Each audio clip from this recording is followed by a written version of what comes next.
कभी सोचा भी ना था ज़िंदगी में ऐसा भी फसाना होगा। रोना भी ज़रूरी होगा और आंसू भी छुपाना होगा। दोस्तों, बस नंबर 9 के सफ़र में आप सबका स्वागत है। याद है ना, मिसेस मिश्रा के पैर में चोट लगी थी और वो घर पर ही थी। अगले दिन मिनी स्कूल से वापस घर पहुंची तो मिस्टर विजय और उनकी वाइफ को देखकर हैरान रह गई। अरे नमस्ते अंकल, बहुत अच्छा लगा आपको देखकर। मिनी उनको और उनकी वाइफ को मिलते हुए बोली। हाँ बेटा, साधना को देखने चले आए, मिस्टर विजय बोले। अच्छा, आपको कैसे मालूम हुआ इनकी चोट के बारे में? मिनी हैरानी से बोली। मैंने ही फ़ोन करके बताया, मुस्कुराते हुए झट से मिसेस मिश्रा बोली। मिनी भी मुस्कुरा दी, एक शरारत भरी मुस्कुराहट के साथ।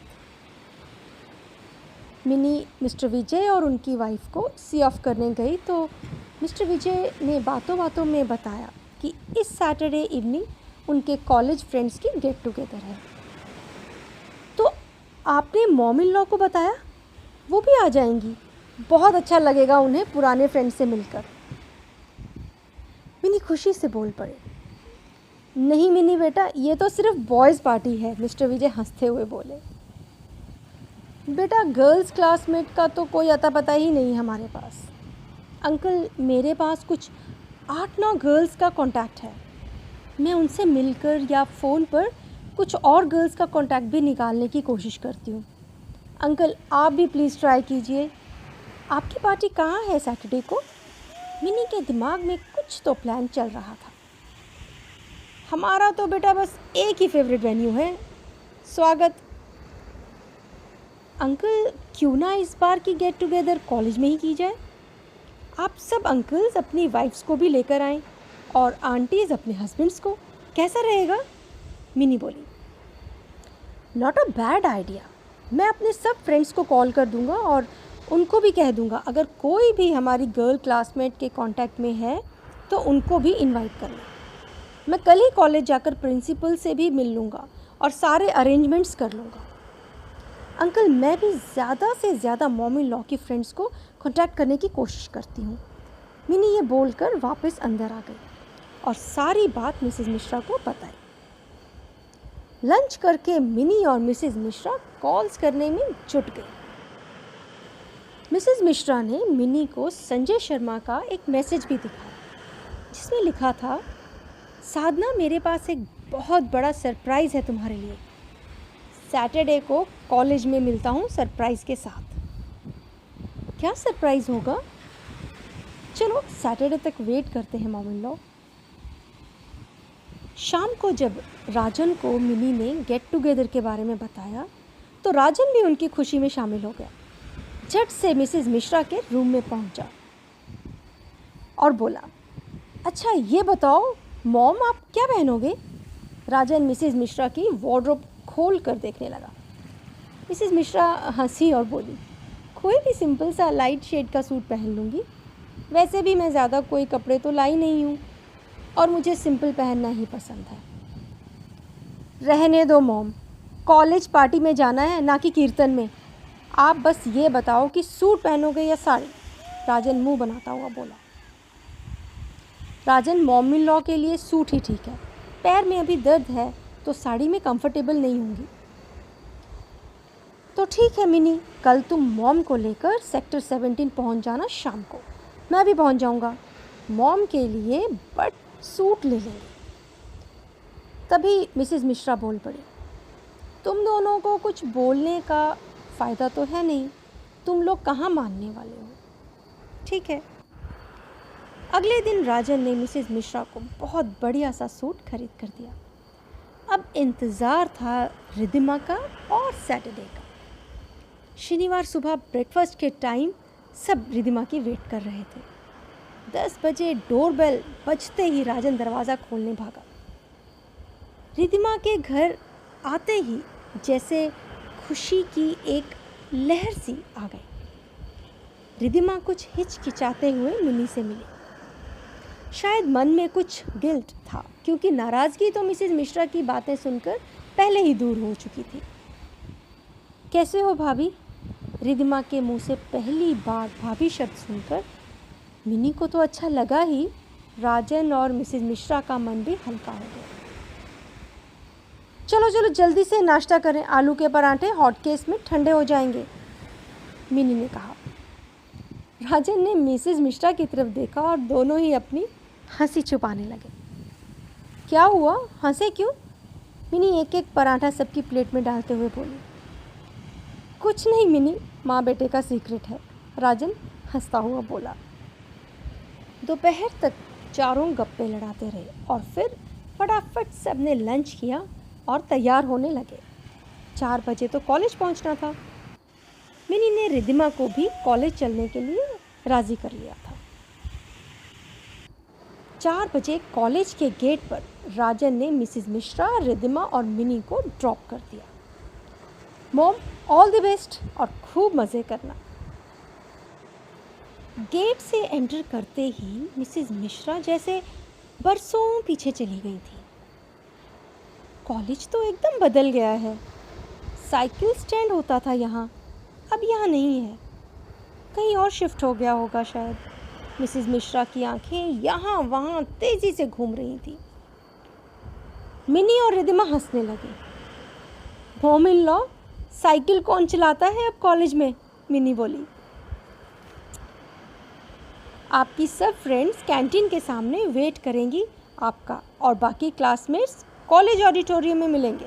विजय अंकल भी वहीं पर होंगे। कैंटीन के सामने करीब 11-12 लेडीज़ वेट कर रही थी। कुलजीत ने झट से सबके नाम मिसेस मिश्रा को याद दिलाए। मिसेस मिश्रा सब सहेलियों के गले मिली। डरिए नहीं, उन दिनों कोरोना नहीं था, इसलिए बिंदास गले मिल सकते थे। फिर सब सहेलियां मिलकर ऑडिटोरियम की तरफ बढ़ने लगी, हंसती हुई, आनंदित, खिलखिलाती। शायद सब भूल गई थी कि अब वो कॉलेज की स्टूडेंट्स बनकर नहीं आई हैं, पर कहते हैं दिल को हमेशा बच्चा ही रहने देना बड़े होने पर बहुत बेरंग है ज़िंदगी। जैसे ही ऑडिटोरियम के दरवाजे के नज़दीक पहुँचे तो एक महाशय ने दरवाजे से बाहर झांका और ज़ोर से सीटी बजाई और अंदर बैठे सब लोगों की तरफ देखकर ज़ोर से बोले, आ गई बस नंबर 9। सब लड़के जो अब लड़के नहीं थे ज़ोर ज़ोर से हंसने लगे। तभी मिस्टर विजय ने भी एक और पता चल दिया। यार सैनी, देखना मेरी वाली भी आई क्या? मिस्टर विजय के साथ वाली सीट पर बैठी उनकी वाइफ मिसेस रंजू ने अपनी आंखें बड़ी करके उनकी तरफ देखा और कोनी मार दी और फिर खुद भी हंसने लगी। फिर सब ये जानने के लिए उत्सुक थे कि बस नंबर 9 क्या है। तब संजय शर्मा जल्दी से स्टेज पर चढ़ गए और माइक के सामने खड़े हो गए। ये जो सहेलियां अभी अभी ऑडिटोरियम में एंटर की हैं, ये सब बस नंबर 9 से आती थी और शायद इनमें से किसी को भी नहीं मालूम कि हम इन सबको बस नंबर 9 कहते थे। सुनकर ऑडिटोरियम ठहाकों से गूंज उठा। सचमुच कुलजीत, मुझे भी याद आया, हम सब तो बस नंबर 9 में आते थे, मिसेस मिश्रा बोली। हाय हाय, ये लड़के भी ना, मेरा मतलब ये बूढ़े भी ना, कुलजीत बड़ी मुश्किल से हंसी रोकती हुई बोली।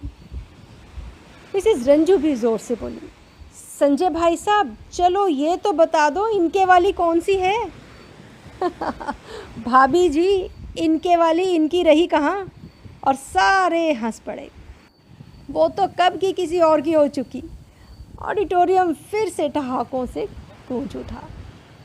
सब अपनी अपनी सीट पर बैठ जाइए, आज हमारी कॉलेज की पहली रीयूनियन है। हम आदमी लोग तो मिलते रहते थे, मगर हमारी क्लास की गर्ल्स और हम आदमियों की बीवियाँ और कुछ गर्ल्स के हस्बैंड्स पहली बार इकट्ठा हुए हैं। सचमुच कॉलेज के यार और उन दोस्तों का प्यार ज़िंदगी में बहुत ख़ास होता है। कहते हैं तो कितनी भी खूबसूरत क्यों ना हो ज़िंदगी, खुशमिजाज दोस्तों के बगैर अच्छी नहीं लगती। कुलजीत पहचाना इसको?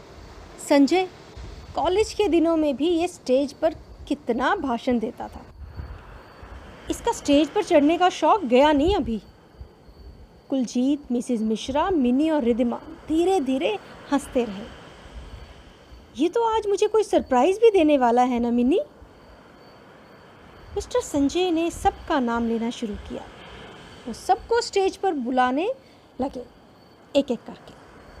जो लोग अपने स्पाउस के साथ थे वो अपने स्पाउस के साथ ही स्टेज पर गए और अपना नया इंट्रोडक्शन दिया और अपने बारे में बताया। फिर बुलाया मिसेस मिश्रा को मिस्टर संजय ने। बस नंबर 9 की एक और सवारी साधना जी उठी तो मिनी उनको स्टेज तक छोड़ने गई। मिनी ने जो 2 लाइनें सिखाई थी वो बोलकर मिसेस मिश्रा तो नीचे उतर ही आएंगी, ये सोचकर मिनी स्टेज के नीचे ही खड़ी रही। All the best mom in law, धीरे से बोलकर मिनी सुनने लगी। मेरे दोस्तों, सबको मेरी नमस्ते। मेरी प्यारी बहू मिनी ने मुझे 2-4 लाइनें तैयार करा के स्टेज पर भेजा था, जो मैं बिल्कुल भूल गई हूँ। सॉरी मिनी बेटा। एक बार फिर सबके चेहरों पर हंसी थी। मिनी भी हंस रही थी। शायद 2 घंटे से भी ज़्यादा हो गए हमें यहाँ बैठे हुए, और इन 2 घंटों में मुझे बिल्कुल भूल ही गया था कि मैं 2 बच्चों की माँ हूँ। मैं वही कॉलेज वाली साधना बनकर बैठी हुई थी। समय के चक्र ने हमको आगे ज़रूर ढकेल दिया है, पर आज की ये सबसे मुलाकात हमको एक बार फिर से वापस कैंपस में ले आई है। जाने अनजाने इन पुरानी हरकतों ने वो गुज़रा ज़माना याद दिला दिया है, पर आज की इस मुलाकात का श्रेय मैं अपने दिल को देती हूँ। फिर 2 सेकंड के लिए सन्नाटा छा गया। मिसेस मिश्रा हंसी और मिनी की तरफ इशारा करते हुए बोली, मेरा ये दिल नहीं, वो वाला दिल। जी हाँ, डॉटर इन लॉ, DIL दिल। सब हंस पड़े। बचपन में मुझे मेरी माँ ने जीना सिखाया था, और आज मुझे मेरी बहू मिनी ने जीना सिखाया है। इसने मुझे सिखाया कि बहू बहू होती है, बेटी नहीं। लेकिन बहू बनकर प्यार ले या दे क्यों नहीं सकती। मैंने भी अब जान लिया है कि बहू और सास का रिश्ता एकदम अलग है और बहुत प्यारा है। मैं मिनी का दिल से शुक्रिया करती हूँ कि आज इतना प्यारा तोहफ़ा दिया इसने मुझे। कभी ये पंक्तियाँ पढ़ी थी और बहुत अच्छी लगी थी। बदल जाओ वक्त के साथ, या फिर वक्त बदलना सीखो। मजबूरियों को मत कोसो, हर हाल में चलना सीखो। लेकिन इन पंक्तियों को साकार मिनी ने करना सिखाया। तालियों के साथ सारा ऑडिटोरियम गूंज उठा और मिनी झट से स्टेज पर चढ़ गई और मिसेस मिश्रा को गले से लगा लिया। तभी संजय शर्मा भी स्टेज पर आ गए और बोले, किसी और को भी तुम्हारे गले लगना है साधना। मिसेस मिश्रा और मिनी ने हैरानी से मिस्टर संजय की तरफ देखा। कौन है अंकल? मिनी ने पूछा। मेरी वाइफ गीता। गीता, आ जाओ स्टेज पर। आज सखी मिलाप स्टेज पर ही करेंगे, संजय शर्मा बोले। सबकी नज़रें गीता पर थी, पर कोई गीता को नहीं जानता था। मिनी धीरे से बोली, मॉम इन लॉ आपकी क्लासमेट हैं क्या? मिसेस मिश्रा की आंखें भर आई। मिनी, ये हमारे चंडीगढ़ वाले घर के लैंडलॉर्ड की बेटी हैं। जब हम चंडीगढ़ शिफ्ट हुए थे तो गीता और उसके मम्मी पापा ने हमारी बहुत हेल्प की थी। तब से गीता और मैं बहुत ही अच्छी सहेलियां बन गई थी, हर बात एक दूसरे से करती थी। तभी गीता ने आकर मिसेस मिश्रा को गले लगाया और दोनों ही अपने अपने आंसू पोंछने लगी।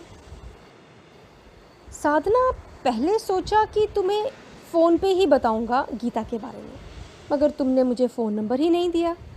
फिर रीयूनियन का पता चला तो सोचा सरप्राइज़ ही दूंगा। मिसेस मिश्रा हंसने लगी। सचमुच बड़ा प्यारा सरप्राइज़ है। थैंक यू जीजा जी। सब ने चाय पी, स्नैक्स लिए, फ़ोटोशूट्स हुए, सेल्फीज़ ली और फिर अगले साल मिलने का वादा करके निकल पड़े। एक बार फिर सीटी की आवाज़ आई। सब लड़कियां पीछे मुड़कर देखने लगी और एक आवाज़ आई, बाय बाय बस नंबर 9, सी यू। ये था बस नंबर 9 का सफ़र जो आज ख़त्म हुआ। ना जाने कब आपसे दोबारा मुलाकात होगी। एक ही बात कहना चाहूँगी, ये पंक्तियाँ मेरी ही कलम से लिखी हुई हैं। ज़िंदगी में ना जाने कब कैसा मोड़ आ जाए, पर जीना ना छोड़ें, क्योंकि ये तो एक दरिया है, बहता जाएगा। बरसात का पानी पर्वतों से गिरता जाएगा। कुछ पत्थर जल्दी टूट जाएंगे, कुछ लंबे समय तक पानी में घूम जाएंगे। मिलना तो है सबको सागर में एक दिन, बस परमात्मा का नाम लेते जाएंगे। आप सब अपना ख्याल रखिएगा और दुआ करूँगी कि जब हम दोबारा मिलें तो ये धरती कोरोना फ्री हो। नमस्कार एंड टेक केयर।